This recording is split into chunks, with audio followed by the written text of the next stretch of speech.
നമസ്കാരം. ഓട്ടപ്രദർശനത്തിലേക്ക് ഏവർക്കും സ്വാഗതം.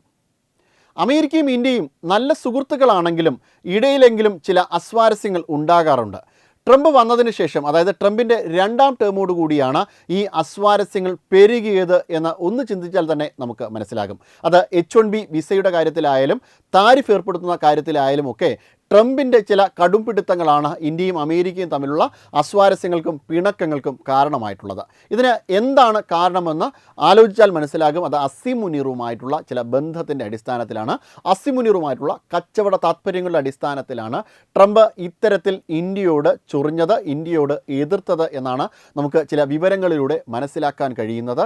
ട്രംപിന് പാകിസ്ഥാൻ്റെ ഉള്ളിൽ പോലും ചില ഇൻവെസ്റ്റ്മെൻറ്റുകളുണ്ട്. ലോകത്തിൻ്റെ പല ഭാഗങ്ങളിലും ഇൻവെസ്റ്റ്മെൻ്റ് ഉണ്ട്. പാകിസ്ഥാനിലും ട്രംപിന് ഇൻവെസ്റ്റ്മെൻ്റ് ഉണ്ട്. അതിൻ്റെയൊക്കെ പങ്കാളി അസീം മുനീറാണ്. പാകിസ്ഥാന് പുറത്തും ട്രംപും അസീം മുനീറുമായിട്ട് ചില കച്ചവട ബന്ധങ്ങളുണ്ട് എന്നാണ് നമുക്കിപ്പോൾ അറിയാൻ കഴിയുന്നത്. ചില വിദഗ്ധർ തന്നെ ഈ മേഖലയിൽ അഭിപ്രായങ്ങൾ രേഖപ്പെടുത്തിയിട്ടുണ്ട് എന്നതാണ്. സ്ട്രാറ്റജിക് തിങ്കേഴ്സ് തന്നെ ഇതുമായി ബന്ധപ്പെട്ട അഭിപ്രായങ്ങൾ രേഖപ്പെടുത്തിയിട്ടുണ്ട്.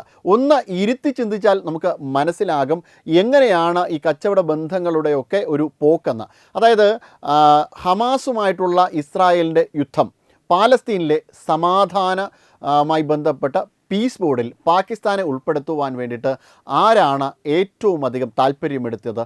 അത് ട്രംപാണ്. ഇനി അത് കഴിഞ്ഞാൽ പശ്ചിമേഷ്യൻ യുദ്ധവുമായി ബന്ധപ്പെട്ട സമാധാന ചർച്ചകൾ മുൻപന്തിയിൽ നിന്ന് സമാധാനത്തിൻ്റെ ബ്രോക്കറായ പാകിസ്ഥാനെ ഉൾപ്പെടുത്തുന്നതിൽ ട്രംപ് തന്നെയാണ് ഇത്തരത്തിലുള്ളൊരു ശ്രമം എടുത്തതും. അത് അസീം മുനീറിനെ പിന്തുണയ്ക്കുവാൻ തന്നെയാണ്. എന്നാൽ അമേരിക്കൻ ഇൻ്റലിജൻസ് അസീം മുനീറിനെ തള്ളിക്കളയുകയാണ് ചെയ്തത്. അതോടൊപ്പം തന്നെ പാകിസ്ഥാൻ ഒരു ഭീകരവാദ രാജ്യമാണെന്നും 12ഓളം ഭീകരവാദ സംഘടനകളുള്ള ഒരു അന്താരാഷ്ട്ര ഭീകരവാദ രാജ്യമാണ് പാകിസ്ഥാൻ എന്ന നിലയിൽ അമേരിക്കൻ ഇൻ്റലിജൻസും ഉറച്ചു നിന്നതോടുകൂടി ട്രംപിന് തൻ്റെ തീരുമാനം മാറ്റേണ്ടി വന്നു. അത്തരത്തിൽ പാകിസ്ഥാനിൽ നടന്ന 2 ചർച്ചകളും പിന്നീട് അലസിപ്പോവുകയും ചെയ്തു. ട്രംപ് അതോടുകൂടി പ്ലിങ്ങായി മാറുകയാണ് ചെയ്തത്. എന്തായാലും ട്രംപിൻ്റെ ഇത്തരത്തിലുള്ള സ്ഥാപിത താത്പര്യങ്ങൾക്ക് പിന്നിൽ അസീം മുനീറുമായുള്ള ചില ബന്ധങ്ങൾ തന്നെയാണ്. അത് നഷ്ടപ്പെട്ടതോടുകൂടി ചൈനയെ പാട്ടിലാക്കിക്കൊണ്ട് ഇന്ത്യക്കെതിരെ നീങ്ങുവാൻ വേണ്ടിയിട്ട് അസീം മുനീർ ചില ശ്രമങ്ങളൊക്കെ നടത്തി. അതായത് ചൈനയുമായൊരു ബന്ധം കൂടിക്കഴിഞ്ഞ് കഴിഞ്ഞാൽ ഇന്ത്യയെ എങ്ങനെയെങ്കിലും പുറത്താക്കാമല്ലോ. പക്ഷേ ട്രംപ് ചൈനയിൽ ചെന്നപ്പോൾ നല്ല കണക്കേറ്റ് കളിയാക്കൽ ഒക്കെയാണ് കിട്ടിയത്. അത് പ്രത്യേകിച്ചും സോഷ്യൽ മീഡിയ എടുത്തിട്ട് അലക്കുകയായിരുന്നു ട്രംപിനെ ചെയ്തത്. അത് മാത്രമല്ല, സി ജിൻപിങ്ങും ട്രംപുമായിട്ടുള്ളൊരു ചർച്ചയിൽ സിയുടെ കസേര കുറച്ച് മുകളിലും അതോടൊപ്പം തന്നെ ട്രംപിൻ്റെ കസേര കുറച്ച് താഴെയുമായിട്ടാണ് കാണാൻ കഴിഞ്ഞത്. ഇത് ചൈനയും അമേരിക്കയും തുല്യ ശക്തികളല്ല, അമേരിക്ക താഴെയാണ് എന്ന നിലയിലാണ് സൂചിപ്പിക്കപ്പെട്ടത്. അതോടൊപ്പം തന്നെ മറ്റു പല കാര്യങ്ങൾ കൂടി കണക്കിലെടുക്കുമ്പോൾ അമേരിക്കയെ ചൈന നന്നായി കളിയാക്കി വിടുകയാണ് ചെയ്തത്. അമേരിക്കയോട് വളരെ കൃത്യമായി പറഞ്ഞു, അമേരിക്ക ഒരു വയസ്സൻ സമ്പദ് വ്യവസ്ഥയാണ്. ചൈന യൗവനത്തിൻ്റെ പാരമ്യതയിൽ നിൽക്കുന്ന, ഏറ്റവും ഉച്ചസ്ഥായിൽ നിൽക്കുന്ന ഒരു സമ്പദ് വ്യവസ്ഥയാണ്. അതുകൊണ്ട് തന്നെ അമേരിക്കയുമായി കൈകോർക്കേണ്ട യാതൊരു ആവശ്യവും ചൈനയ്ക്കില്ല എന്ന നിലയിൽ തന്നെ ചൈന അഭിപ്രായ പ്രകടനം നടത്തുകയുണ്ടായി. അത് കഴിഞ്ഞപ്പോൾ അമേരിക്കയ്ക്ക് ബോധ്യമായി ഇനി പിടിച്ചു നിൽക്കണമെങ്കിൽ ഭാരതത്തെ ആശ്രയിച്ചേ പറ്റുള്ളൂ. നേരെ അമേരിക്കയുടെ സ്റ്റേറ്റ് സെക്രട്ടറിയായ മാർക്കോ റൂബിയോയെ ഭാരതത്തിലേക്ക് അയച്ചു. അദ്ദേഹം ഇവിടെ വന്ന് എല്ലാവരുടെയും കാല് പിടിച്ചു. ഒടുവിൽ പറഞ്ഞു പാകിസ്ഥാൻ ഒരു ഭീകരവാദ രാജ്യമാണെന്ന് പോലും അഭിപ്രായ പ്രകടനങ്ങളൊക്കെ നടത്തി. അതോടൊപ്പം തന്നെ ഷാങ്ഗ്രില്ല ഡയലോഗിൽ ഇന്ത്യയെ ഒന്ന് പുകഴ്ത്തി പറയുവാൻ പോലും ഹേഗ്സത്തിനെ പോലുള്ള ആൾക്കാർ തയ്യാറായി. അതായത് ഭാരതം അഗ്നി 6 പോലുള്ള മിസൈലുകൾ പരീക്ഷിക്കുന്നത്, 12,000 കിലോമീറ്റർ ദൈർഘ്യമുള്ള അഗ്നി 6 മിസൈൽ പരീക്ഷിക്കുന്നത് ലോകത്തിന് ഒരിക്കലും അപകടകരമല്ല എന്ന് പാകിസ്ഥാനോട് തന്നെ പറയുന്ന, പാകിസ്ഥാൻ മാധ്യമ പ്രവർത്തകയോട് തന്നെ പറയുന്ന തലത്തിലേക്ക് കാര്യങ്ങൾ ഉയർന്നു. എന്നാൽ ഇന്ത്യ ഇതൊന്നും ചെവിക്കൊണ്ടില്ല. ഇന്ത്യ എപ്പോഴും ഇന്ത്യയുടെ ഇൻഡിപെൻഡൻസ്, ഇന്ത്യയുടെ സ്വതന്ത്രമായ നയം മുന്നിൽ വച്ചുകൊണ്ട് തന്നെയാണ് ലോകത്തിലെ എല്ലാ ശക്തികളോടും പെരുമാറിയിട്ടുള്ളത്. അത് റഷ്യയുമായിട്ടുള്ള ഓയിലിൻ്റെ ബന്ധത്തിൻ്റെ അടിസ്ഥാനത്തിലായാലും ആയുധ കച്ചവടത്തിൻ്റെ കാര്യത്തിലായാലും ഒക്കെ റഷ്യയുമായി ഭാരതത്തിൻ്റെ ബന്ധത്തിൻ്റെ അടിസ്ഥാനത്തിൽ അമേരിക്ക എപ്പോഴൊക്കെ ഇടപെടാൻ ശ്രമിച്ചിട്ടുണ്ടോ അപ്പോഴൊക്കെ നല്ല കൊട്ടുകൊടുത്ത് മാറ്റി നിർത്തുവാൻ തന്നെയാണ് ഭാരതം ശ്രമിച്ചിട്ടുള്ളത്. ഇപ്പോൾ അമേരിക്ക ഇന്ത്യക്കെതിരെ വീണ്ടും നീങ്ങുവാനും ശ്രമിച്ച സമയത്ത് പുടിൻ തന്നെ പറയുകയുണ്ടായി, ഇന്ത്യയോട് കളിച്ചു കഴിഞ്ഞാൽ നല്ല ഒന്നാം തരം പണി തന്നെ കിട്ടും. കാരണം ഭാരതം അത്രമേൽ ശക്തമാണ് ഇപ്പോഴെന്ന് നല്ല ഒന്നാം തരം വാർണിംഗ് തന്നെ പുടിൻ്റെ ഭാഗത്ത് നിന്ന് ഉണ്ടായി. ഇപ്പോൾ പോലും അമേരിക്ക 12.5% താരിഫാണ് ഏർപ്പെടുത്തിയത്. അതും 60 രാജ്യങ്ങൾക്കെതിരെ അമേരിക്ക ഉൾപ്പെടുത്തിയ ആ താരിഫിൽ ഭാരതവും കൂടി ഉൾക്കൊള്ളുന്നുണ്ട്. അതോടൊപ്പം തന്നെ ഇവർ പറഞ്ഞ മറ്റൊരു കാര്യം, ഫോഴ്സ്ഡ് ലേബർ ഭാരതത്തിൽ നടക്കുന്നുണ്ട്. അങ്ങനെ ഒരു സംശയം അമേരിക്കയ്ക്കുണ്ട് എന്നതാണ്. ഭാരതത്തിൻ്റെ സർക്കാർ അതിന് വേണ്ടിയിട്ടുള്ള കാര്യങ്ങളൊന്നും ചെയ്യുന്നില്ല, എന്നാൽ ഭാരതത്തിനുള്ളിൽ ഇത് നടക്കുന്നു എന്ന നിലയിൽ ചില സംശയങ്ങൾ അമേരിക്ക പ്രകടിപ്പിക്കുകയുണ്ടായി. അതിൻ്റെ അടിസ്ഥാനത്തിലാണ് 12.5% താരിഫ് ഇന്ത്യക്ക് മുകളിൽ ചുമത്തിയത്. ഇത് തികച്ചും പാകിസ്ഥാനെ സന്തോഷിപ്പിക്കുവാൻ വേണ്ടി തന്നെയാണ്. എന്തായാലും ഇന്ത്യ നല്ല ഒന്നാം തരം പണി തന്നെ ഇതിന് കൊടുക്കുന്നുണ്ട്. അമേരിക്കയുടെ ഒരു സമ്പദ് വ്യവസ്ഥയുടെ ചലനം ഇപ്പോൾ നോക്കിക്കഴിഞ്ഞു കഴിഞ്ഞാൽ വലിയ കാര്യമായ വളർച്ചയൊന്നും, GDP വളർച്ചയിൽ 1.6% മാത്രമാണ് അമേരിക്ക രേഖപ്പെടുത്തിയിട്ടുള്ളത്. 1.72 ലക്ഷം തൊഴിലവസരങ്ങൾ സൃഷ്ടിക്കുവാൻ അമേരിക്കയ്ക്ക് ഇപ്പോൾ സാധിച്ചു. പക്ഷേ ഇത് സൈക്ലിക്കലാണ്. എപ്പോൾ വേണമോ മറിയാവുന്ന തരത്തിലുള്ള ചില കാര്യങ്ങളാണ് അമേരിക്കയിൽ നടന്നുകൊണ്ടേയിരിക്കുന്നത്. അതോടൊപ്പം തന്നെ പണപ്പെരുപ്പത്തിൻ്റെ കാര്യത്തിലും അമേരിക്ക കുതിച്ചു ചാടുകയാണ്. ഒരു കോസ്റ്റ് ക്രഞ്ച് തന്നെ അമേരിക്കയിൽ ഉണ്ടാകാനുള്ള സാധ്യതയും സാമ്പത്തിക വിദഗ്ധർ തള്ളിക്കളയുന്നില്ല. അത്തരത്തിൽ അമേരിക്കൻ സമ്പദ് വ്യവസ്ഥ കൂപ്പുകുത്തുവാൻ പോകുകയാണ് എന്നത് സുനിശ്ചിതമാണ്. ട്രംപിൻ്റെ പല നയങ്ങളും, പ്രത്യേകിച്ചും പശ്ചിമേഷ്യയിൽ നടപ്പിലാക്കിയ നയങ്ങളൊക്കെ കാരണം തന്നെയാണ് ഇത് സംഭവിക്കുന്നത്. ഭാരതത്തിൻ്റെ സമ്പദ് വ്യവസ്ഥയെ നോക്കുകയാണെങ്കിൽ ഭാരതത്തിൻ്റെ സമ്പദ് വ്യവസ്ഥ കുതിപ്പ് തുടർന്നുകൊണ്ടേയിരിക്കുകയാണ്.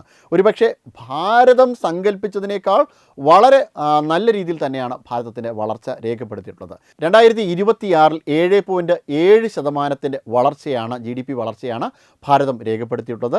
2023 ഇത് 7.1%, 2023-24 കാലഘട്ടത്തിൽ 7.1% വളർച്ചയും 2024-25 കാലഘട്ടത്തിൽ 7.2% വളർച്ചയുമാണ് രേഖപ്പെടുത്തിയതെങ്കിൽ ഇത് 2026 എത്തുമ്പോൾ 7.7% വളർച്ചയാണ്. ഇത് ഈ പശ്ചിമേഷ്യൻ യുദ്ധത്തിൻ്റെ കാലത്തും ഈ സാമ്പത്തികമായിട്ടും വലിയ രീതിയിൽ പ്രതിസന്ധി ഉണ്ടാകേണ്ട ഈ ഓയിൽ പ്രൈസൊക്കെ വളരെ വലിയ രീതിയിൽ കൂടിക്കൊണ്ടിരിക്കുന്ന കാലത്താണ് ഇത്തരത്തിലുള്ളൊരു വളർച്ച ഭാരതം രേഖപ്പെടുത്തിയതെന്നതാണ് ഏറ്റവും അത്ഭുതകരമായിട്ടുള്ള കാര്യം. ഇനി മാനുഫാക്ചറിങ്ങിൻ്റെ കാര്യത്തിൽ, ഉത്പാദനത്തിൻ്റെ കാര്യത്തിലും ഭാരതത്തിന് നല്ല വളർച്ചയാണ് കാഴ്ചവെച്ചിട്ടുള്ളത്. 2024 9.3% ആണെങ്കിൽ അത് 2026 എത്തുമ്പോൾ 10.7% വളർച്ചയാണ് ഭാരതം രേഖപ്പെടുത്തിയിട്ടുള്ളത്. നിർമ്മാണ മേഖലയിൽ ഭാരതത്തിൻ്റെ വളർച്ച 7.4%. വ്യാപാരം, ഹോട്ടൽ, ഗതാഗതം തുടങ്ങിയവരുടെ കാര്യത്തിലാണെങ്കിൽ 11%. ധനകാര്യം, റിയൽ എസ്റ്റേറ്റ് തുടങ്ങിയ മേഖലയിൽ 10.4% വളർച്ചയുമാണ് ഭാരതം രേഖപ്പെടുത്തിയിട്ടുള്ളത്. എന്തായാലും ഇത് ഭാരതത്തെ സംബന്ധിച്ചിടത്തോളം, ലോകത്തെ സംബന്ധിച്ചിടത്തോളം ഒരു വലിയ അത്ഭുതം തന്നെയാണ്.